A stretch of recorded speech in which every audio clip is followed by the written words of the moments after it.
Hello সবাইকে, তো আজকে শেয়ার করছি ভুনা খিচুড়ি রেসিপি। তার জন্য লবঙ্গ, এলাচ, লঙ্কা, দারচিনি, তেজপাতা লাগবে। এরপরে 2 কাপ চাল, 2 কাপ ডাল নিয়ে, এখানে সোনামুগ ডাল ইউজ করা হয়েছে, ভালো করে ভেজে নিয়ে ডালটাকে, তারপরে চালটাকে আর ডালটাকে দুটোকেই ভালো করে ধুয়ে নিয়ে এইভাবে রুমালে শুকোতে দেওয়া হবে, যাতে পরে কোনো জল না পাওয়া যায়।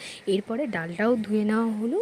অন্যদিকে আমরা কড়াই ঘি দিয়ে কাজু কিশমিশ দুটোকে ভেজে নেবো এবং ওই তেলেই দিয়ে দেবো তেজপাতা, লবঙ্গ, যা যা বললাম ইনগ্রিডিয়েন্টস, সেই ইনগ্রিডিয়েন্টসগুলো ঢেলে দেবো। এরপরে চালটা শুকিয়ে গেলে আমরা ঢেলে দিয়ে ডালটাও ঢেলে দেবো। তারপরে দিয়ে দেবো সামান্য একটু আদা বাটা, তারপরে নুন দিয়ে, হলুদ দিয়ে, সামান্য একটু চিনি দিয়ে, চিরা কাঁচা লঙ্কা এখানে দুটো ইউজ করা হচ্ছে, আর একটু জল দিয়ে কাজু কিশমিশ দিয়ে ভালো করে নেড়ে চাপা দিয়ে দেবো। এরপরে চাপা খুলে আবার একটু চিনি দিয়ে, একটু গরম মশলা দিয়ে, তারপরে তৈরি হয়ে গেল ঝুরঝুরে ভুনা খিচুড়ি। এটা কিন্তু ঠান্ডা হলে বেশ ঝুরঝুরে হয়ে যায়।